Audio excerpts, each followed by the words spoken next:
નમસ્કાર. ત્રિફળા આ નામ તો લગભગ બધાએ સાંભળ્યું જશે નહીં? આયુર્વેદની એક ખૂબ જ જાણીતી ઔષધિ. પણ શું આપણે એની સાચી શક્તિ પાછળનું જે રહસ્ય છે એને બરાબર સમજીએ છીએ? વેલ, આજે આપણે એ જ પ્રાચીન જ્ઞાનમાં થોડું ઊંડા ઉતરીશું અને એક એવી વાત સામે લાવીશું જે મોટાભાગના લોકોને ખબર જ નથી હોતી.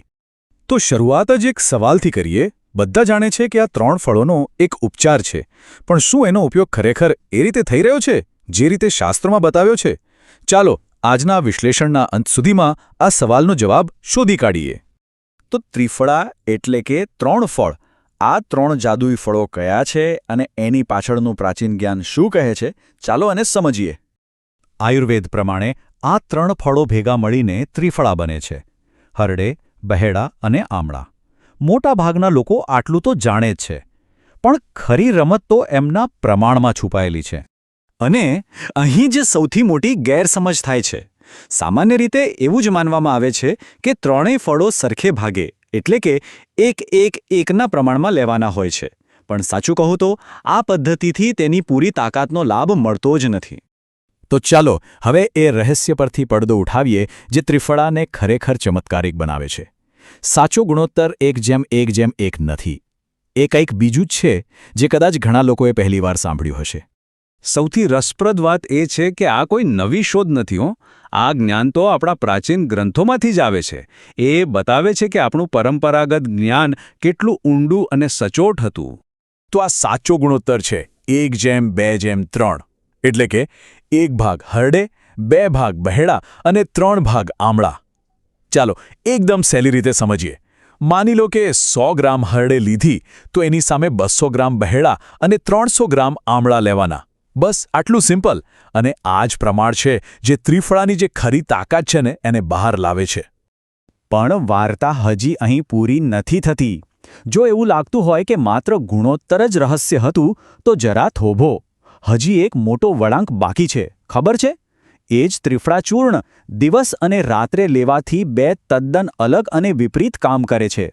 આ કેવી રીતે શક્ય છે ખરું ને, કે એક જ ઔષધિ શરીરને પોષણ પણ આપે અને સાથે સાથે એની સફાઈ પણ કરે? વેલ, આનો જવાબ એને લેવાના સમયમાં છુપાયેલો છે. ચાલો હવે આપણે સીધી સરખામણી કરીને જોઈએ. સવારે લેવાયેલું ત્રિફળા અને રાત્રે લેવાયેલું ત્રિફળા, આ બંને શરીરમાં કેવી રીતે અલગ અલગ ભૂમિકા ભજવે છે. જુઓ, આ કેટલું રસપ્રદ છે. જો ત્રિફળા સવારે ગોળ કે મધ સાથે લેવામાં આવે તો એ પોષક બની જાય છે. મતલબ કે એ શરીરને પોષણ આપે છે, જરૂરી વિટામિન્સ અને મિનરલ્સ પૂરા પાડે છે. પણ એ જ ત્રિફળા જો રાત્રે ગરમ પાણી કે દૂધ સાથે લેવામાં આવે તો એ બની જાય છે રેચક, એટલે કે ક્લિન્ઝર, સફાઈ કરનાર.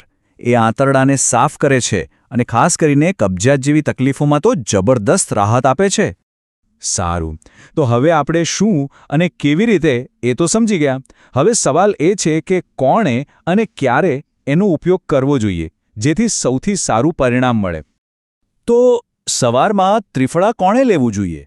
જે લોકો સામાન્ય રીતે સ્વસ્થ છે અને પોતાના શરીરને પોષક તત્વો આપીને તંદુરસ્તી જાળવી રાખવા માંગે છે, તેમના માટે સવારનો સમય બેસ્ટ છે. અને બીજી બાજુ, જો કોઈને લાંબા સમયથી કબજિયાતની ફરિયાદ હોય કે પછી શરીરની આંતરિક સફાઈની જરૂર હોય તો એમના માટે રાત્રે ત્રિફળા લેવું જ યોગ્ય છે. તે હરસમસા જેવી સમસ્યાઓમાં પણ રાહત આપી શકે છે, કારણ કે એ આખી સિસ્ટમને સાફ કરે છે. તો આ બધાનો સાર શું છે?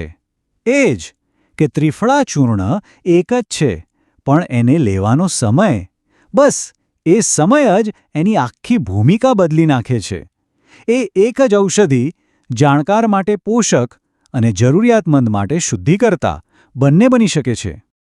આ જાણ્યા પછી એક વિચાર આવે છે નહીં, કે ત્રિફળાની જેમ જ બીજું કેટલુંય આવું પ્રાચીન જ્ઞાન આપણી આસપાસ હશે જેને કદાચ આપણે ખોટી રીતે સમજી રહ્યા છીએ અથવા તો એની સાચી શક્તિથી બિલકુલ અજાણ છીએ. કદાચ હવે સમય આવી ગયો છે કે આપણે પાછા ફરીને એ શાણપણને ફરીથી શોધીએ અને સમજીએ.